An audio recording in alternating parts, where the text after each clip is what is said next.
It's Asta, and we're at the 1 week countdown to Startup Bus. And the Startup Bus that I applied to and got on is leaving from New York City on July 24th, and we're arriving in New Orleans on July 28th. And we know we need to create a startup in that time frame. It's kind of like a hackathon mixed with a road trip. And these startup buses are leaving from many locations throughout the country and all landing in New Orleans. Beyond that, we don't know anything. So we know New York to New Orleans, create a startup, that's all. So we don't know what route we might be taking. We don't know what cities we might be stopping in. It's actually a really cool experience this time that the bus might be stopping in certain places. So there's the opportunity to sleep in a motel or hotel type environment versus sleeping on the concrete floor, the gym, an office, on a mattress randomly somewhere, or not sleeping at all. So when I applied, I joked with folks like, oh, this is the fancy hackathon. And though it's not super fancy over the top, the opportunity to actually sleep in a room is nice. So that's a nice added benefit. Plus our bus driver definitely needs to sleep. So that is the add-on with this. So prepping for an event like this is actually more thinking about the unknowns and being able to roll with the punches and kind of do anything and explore anything, which is really my favorite part about this. I like just being able to figure it out on the fly and work with new people and talk about fun ideas and make prototypes really quickly and actually come up with an end product that we've worked with customers to create in a very short period of time. So they're all super exciting aspects about this. To facilitate something like that, though, it's really handy if you have a pack of items that is kind of your standard go-to hackathon pack versus needing to find those things on the fly. So you can plan for make my life easier versus needing to go to a store or haggle or negotiate with folks for things along the way. Small things like that will come up, and sometimes you find, oh, I should add that to the hackathon pack for the future. But it's nice to take care of bulk of those. So every day leading up to the day the startup bus leaves on the 24th, I'm going to be sharing tidbits about pack to hack. So what are some common things you want to make sure in your bag to help make your life easier? And I'm sure you're going to have some of your own ideas about different things that should be added in as well. Feel free to talk about those with us in chat or in comment so that we can talk about, oh, like that, you should totally add that. Or if you have a project that's related to blah, blah, blah, you're going to want to make sure you add an additional thing. So the standard structure of an event like this is arrive on the bus, pitch your ideas, and then talk with folks about those ideas to decide what ideas might you want to work on the bus. And then after you've formed a team, you'll actually create a hardware or software product in a few days. And then when you get to New Orleans, you'll pitch the final idea, and usually to a group of judges or investors. And this format is very common to any hackathon throughout the country. I've never been on the startup bus. This will be my first time. It's actually super exciting that I'll get to try something like this. But I've been in many hackathons throughout the country. And the items that we'll talk about over the next few days are the standard things I always bring where I'm going. A few things to note. I'm always walking, biking, or taking public transportation whenever I go to these hackathons. So I pack so that everything will fit on my back and over my shoulder. So it's 2 bags total, 2 small bags. They're both rated as carry-on, tiny carry-on to fit under the airplane seat. So it will help you with, okay, I know these items will be able to be taken anywhere. So before we hop into what are the first things that should go in your pack, I wanted to share with you that there are still some spots left on the startup bus. I'm not affiliated with the Startup Bus. Like I mentioned, I only applied to get on it, but I do know there are some spots left. So the way you can do that is go to their website, which is startupbus.com. And you can see as of right now, there are 6 days, 9 hours, 57 minutes, and 8 seconds left for you to apply to get on the bus. And the bus actually leaves when that countdown gets to 0. And on their site, you can actually see there's many different places the buses leave from. So there's Florida, Mexico, New York, Northeast Ohio, Silicon Valley, and Washington, D.C. And you can apply to get on any of the buses that you see listed here. And there's much more information about the bus trip and who the judges are and what to expect and the different types of skill sets that might help contribute to a team on the Startup Bus, which includes everything from graphic design to marketing to engineering and development. So there's many different aspects that might help out with any project. And if you apply, someone will get in contact with you and go through an interview process so that you can mutually decide whether an event like this would be beneficial. All right, so you've applied or you're planning to go to any type of hackathon. What kind of things need to go into your bag? So pack to hack. And pack to hack day 1 is hardware. And so the very first piece of hardware you might think about bringing is your phone. And a common first thought with the phone is that this will be your primary way of sharing your product or prototype. This works great if you're talking to a few people, so you and 1 or 2 other people. Once you get beyond like 2 people, it's hard to talk to many people at once with a phone. And the reason why is screen real estate. Excuse me. And from a screen real estate perspective, only a few people can see this at once before it's too far away for them to see what's going on.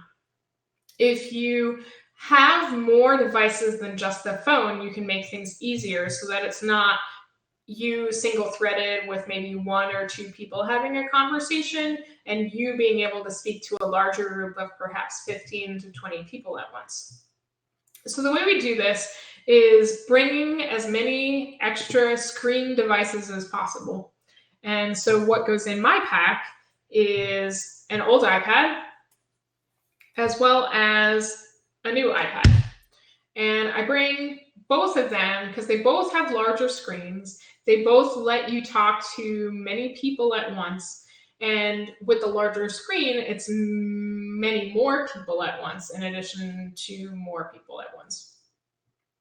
So if I come with 3 devices that can share our product, I can talk to many people. And if everyone else on my team does something similar, we can perhaps talk to, with a team of 4 people, roughly 60 to 80 people at once instead of perhaps 4 to 8 people at once. So you can see the huge difference in trying to get feedback and get the word out about what you're working on. If you don't have these devices at home, it's not a big deal. So someone else on your team will bring them, or you can use your laptop to accomplish something similar. So if you use your laptop and carry your laptop around with the product on the laptop screen, it can simulate what you're doing with the tablet and get a similar effect. So more screens, easier to get more feedback from more people at one time. After those, the common device everyone's going to have is a laptop. So the laptop is your primary way of doing graphic design, of building your application, of doing marketing, of engaging with folks on social media. Really, any of those things will happen through your laptop. I use a MacBook. It doesn't matter if it's MacBook or PC, just have the laptop and all the power to make the laptop happen. This, in conjunction with the iPad I showed before, which I use the stylus on, will let me do all of the graphic design and any creative that we come up with for any product that we might envision working on. So the working with them back and forth can be super, super helpful. I've never used a laptop for a significant amount of time, as we're going to be using it on a bus in terms of being in motion and using it. I've used it for a short period of time, either working on homework or working on work back and forth on the bus to work. And I've used the tablet for drawing and writing on the train, but I've never done laptop on a bus for a very long period of time. So I'll be really curious to see what it's like to actually be designing or coding or working on anything on the laptop on the bus for a long period of time. One thing that folks sometimes forget about is you might be used to developing 8, maybe 12 hours a day working on a laptop at one time. But in a hackathon type environment, that goes up to 16, sometimes 24 hours at one go working on a laptop. And your hands get very, very tired. And if you lose your hands in your ability to as effectively work with your hands at the hackathon, you're at a significant disadvantage. So anything that can save your hands for the longest period of time will help you. So I bring along a mouse, a little wireless mouse. It's a Logitech. And this is what I use to save my hands a bit, and it has a cute little label of clickety click that someone stuck on with a label maker that we laugh about each time. And having this plus a rigid mouse pad, and that mouse pad can let me work anywhere. And so bringing both of those together can turn into, okay, we need to work on a table on the bus, on the seat on the bus, sitting in the park, working vertically. All of a sudden I can accommodate any of those things with the mouse and the rigid mouse pad. And rigid mouse pad definitely preferred over the floppy one because there are less places you can work with the floppy one. Then we go away from typical technology to how can you communicate ideas with folks effectively, quickly. And the first thing I bring for that is a huge stack of Post-it notes. So you have to remember that you're meeting folks for the first time. You don't know everyone's styles of working together. You don't know what everyone is passionate about working on. You don't know what everyone would like to work on throughout the period of the hackathon. Post-it notes give you an instant way to do that and give everyone's voice an equal weight. So if you're quieter and aren't as comfortable sharing ideas, or it's very difficult to get a word in edgewise with the group of people you're working with, you can write them all on these sticky notes. And then what we do is take these sticky notes and put them into must be added to the project for me to be happy at the end of the day, would be nice to be added to the project, and it would be okay if it didn't happen. All of the things that are must-haves, we work together to make sure they happen. Everything that is a nice-to-have most likely will happen, but if there's an issue with technology or with timing, or we just have a problem, it might not get added to the project. And anything that's in the category, we leave off most likely, unless we need something at the last minute to add in to give us an extra edge, or that we find is super enjoyable in the customer base that we're working with. The kind of things that might end up on these sticky notes are things like, I would really like the chance to pitch in New Orleans because I've never had the opportunity to pitch in that type of environment. Or it's really important to me to work on a B Corp or a nonprofit because social benefit is something I want to have in every one of my projects. Or it could be something like, I've never had the opportunity to go out into a town and do customer interviews and get feedback and do iterative prototyping, and I'd really like the chance to do that.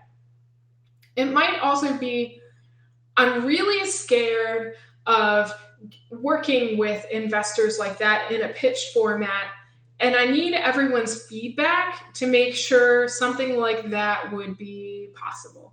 And you're going to get sticky notes of many, many, many different kinds of things. They're going to be product features. They're going to be experiences that people want to have. They're going to be things that people want to have fun with. And they're also going to be things that you can highlight what you're afraid of so that the team can work together and make sure for a successful end outcome. And the sticky notes really facilitate that. If you don't want to use paper sticky notes, there is a virtual sticky note tool called Mural that I've used quite a bit for virtual sticky notes. And it's a super, super great tool. The one reason why I don't jump to that first off in the hackathon type environment is we're going to be on a bus, and the bus has Wi-Fi, but we don't know how reliable the Wi-Fi on the bus is. And the same is true for any hackathon. Unless they've done a lot of planning with the Wi-Fi, there tends to be issues where it might be spotty or it might drop. And if you're going to use virtual whiteboarding, everyone needs to have good, solid Wi-Fi connectivity. So just think about that. I mean, you can try to jump into Mural first and do it all virtually. And if there's an issue, then fall back to using the paper sticky notes. Like there's a bunch of different options with that. Once we get beyond the collaboration using paper, the next thing we can think about is how are we going to get the word out and get our message out? And for me, I don't know people along the whole route. Like, I don't even know where the route's going, and I'm certainly not a celebrity. So I need a way to share what I'm working on and get feedback from folks and connect what we're working on social media back to day-to-day conversation with folks in a certain area. Someone else might be in a different position. Someone else on the bus might be a celebrity and super engaged with everyone already, and that's really awesome, and they're going to bring really cool perspective, and they probably don't need to worry about something like this. But probably the majority of us are not well known as we go along the way. So what could we bring? So the first thing we can bring is poster board. And I do that via a roll like this. And this is just an art container that's usually used for shipping posters across the country. And I take a poster board as well as a flexible whiteboard and roll them up and put them inside here. And this gives me instant signage wherever we're going across the country. So if I need to say, I need a way to get a group of customers and get everyone's feedback, I can go make my own sign. And the markers I use to do that, I have detailed brushstroke markers if we need to do something smaller and detailed. I have super large Sharpies so that we can make large letters. And then I have your typical black Sharpie and a silver Sharpie. And I always bring the silver Sharpie now because I've had several times where I needed to write on a dark surface. And the silver Sharpie has come in handy to do that now. In the past, I didn't have that in the kit. So we go to a certain town, we will hop off, we'll create our huge signs, we'll get everyone's feedback on the product and iterate over that. And all of those tools have made it handy to do that. In the past, I didn't bring the art supplies like that. And I ran into a hackathon where it was like 2:00 in the morning and we needed to create a package on the outside of our products. We had created an IoT food dispenser for dog food that you could interact with for dogs in shelters over the internet so that we could increase their adoptability by showing video and feeding shelter dogs. And we wanted to create the packaging because we had worked with a bunch of IoT hardware and it doesn't look the prettiest. So we wanted our pitch to have the nice packaging. And we ended up at 2:00 in the morning. We had folks running around town to find glue, straws, all kinds of different things to actually put together this packaging. If we had that stuff ahead of time, we could have used our time and spent our resources on adding more things to the product. So since then, I always make sure that we add all of that into the kit ahead of time so that we don't need to go run out and get markers and things like that in the middle of our project. Next is when we think about a pitch, you need ways to demonstrate your product and have that on video ahead of time. And the reason why is if you go to pitch and show your demo and your demo doesn't work, it's really unfortunate to leave your judges with the impression that your product doesn't work. And if you don't have a video to fall back to in that demo during your pitch, that's what they're going to be left with. If you video everything ahead of time and have the video to fall back to, the judges are left with the impression, oh, it's a working product. It happened to not work this time, but it's worked before. So that's way better than it not being shown working at all. The other thing videoing the pieces of your pitch does is shows that you can time box the different aspects. So if you do your pitch and you have the demo on video, you know it takes X amount of time, versus if you try to do it live, it takes too long. And what might end up happening in your pitch is you actually get cut off because you run out of time. So it's definitely something to think about. So you need ways to take the video to put in your pitch. So the first camera I use for taking video is my phone. And that's the predominant camera I use, with the one exception being the camera for live streaming. So what I use for the streaming, which is what I have on right now, is a little Logitech webcam. And in my team, I'm hoping to stream on the bus for large periods of time so that we can show the experience of what it feels like to be in the startup bus type environment. And what the standalone webcam does is lets us have higher quality video, as well as has a light on the camera, so that if the room is quite dark, just like you've seen in this stream, the light will try to adjust to compensate for the darkness of the room. And again, because we're on a bus going across the country and we have no idea where we're going or what the conditions will be like, a camera like this will allow us to adjust. Along with that camera comes this microphone, which is a Yeti microphone, and that will allow us to capture better audio than you can stock with your laptop. And typically I'll end up creating jingles and marketing materials, and having the combination of the camera plus a better audio source gives us more flexibility in creating a high quality product in those. Also involved in the video capture are many mounts for your mobile phone. And first, this is a GPS mount. And I don't use it for what it's intended for, but what I use it for is I'll mount my phone to the outside of a car or to a bicycle or to a building surface to be able to take interesting video that can be used for either marketing or shots of our product working. And we did that before in the past of car and bike footage for a hack that we had worked on. And other mounts that you can use are both a tripod as well as a selfie stick. Again, you don't know what you're going to be filming or what you're going to need to work on, and this gives you an easy way to turn your mobile phone into a flexible way to take all that video.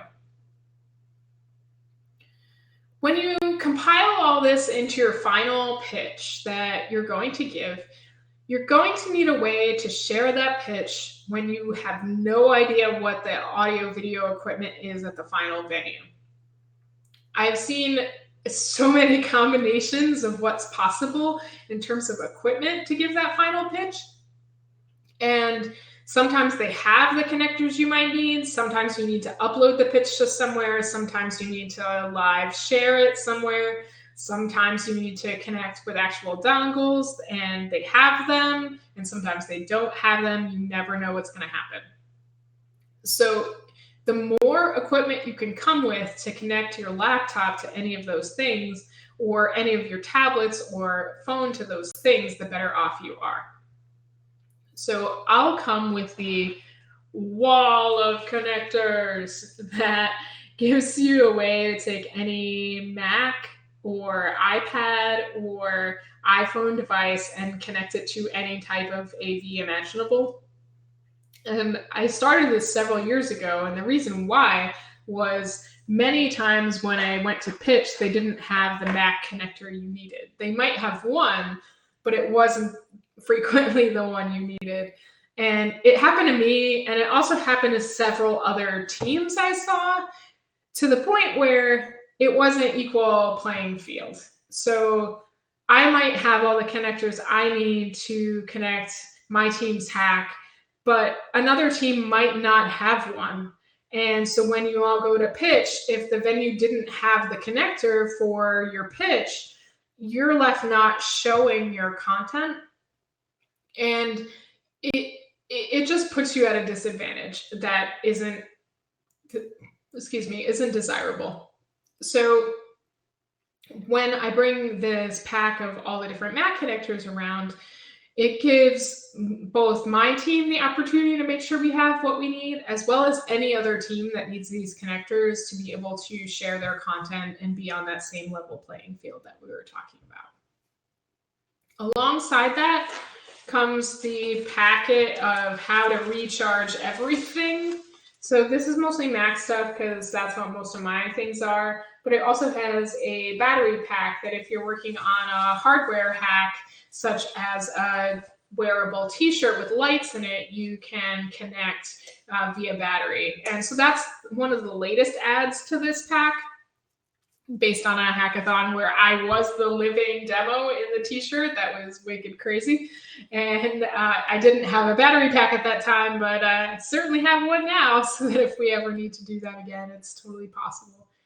And those things stay in a separate pack because they're more frequently used than the one-off connectors that we were talking about. Lastly, you don't know if the venue is going to have built-in audio or not.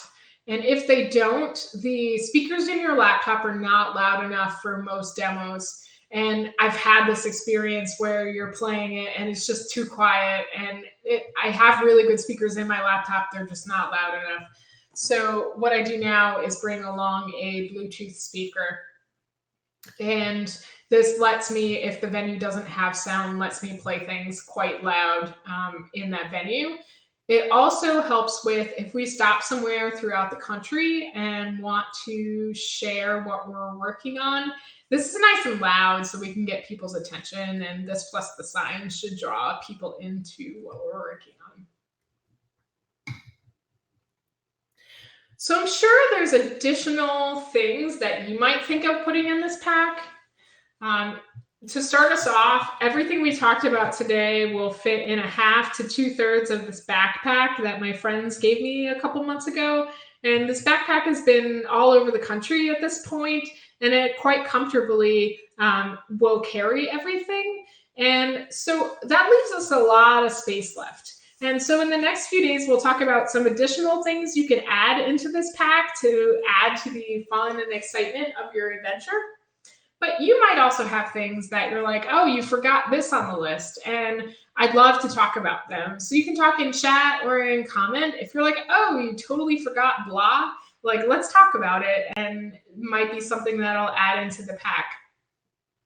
If you're working on a particular hack, such as like a hardware hack, so like a wearable hack, like I was talking about earlier, that I'll bring a separate kit that has all the wearable hardware standalone. It's quite a large box, and it's mobile. I've taken it mobilely before, but it's not the handiest thing to carry around. And so I haven't decided yet whether that's coming with me on the bus or not, but that's one example of, hey, you missed this in the pack. Like if I was going to build a wearable t-shirt hack, I would need that pack of things, and that should be in my bag. But whatever other ideas you have of, hey, add blah, let me know in chat or comment, and we'll get that added in the future. And perhaps I'll actually take that on the bus. So that concludes today's Pack to Hack for the hardware edition. Tomorrow, I'll continue with Pack to Hack for software. So what software might you want to pre-install on your computer so that you can be all ready to go at the hackathon? And all of the streams that I'll be doing both before Startup Bus as well as during the Startup Bus event are going to be available on Twitch, YouTube, Instagram, Twitter, and Snapchat. And they're all under It Is ASTA. So follow along if you'd like to learn both what you can pack to prepare yourself for a hackathon, as well as what is the Startup Bus hackathon experience like. Thanks, everybody. Have a good one.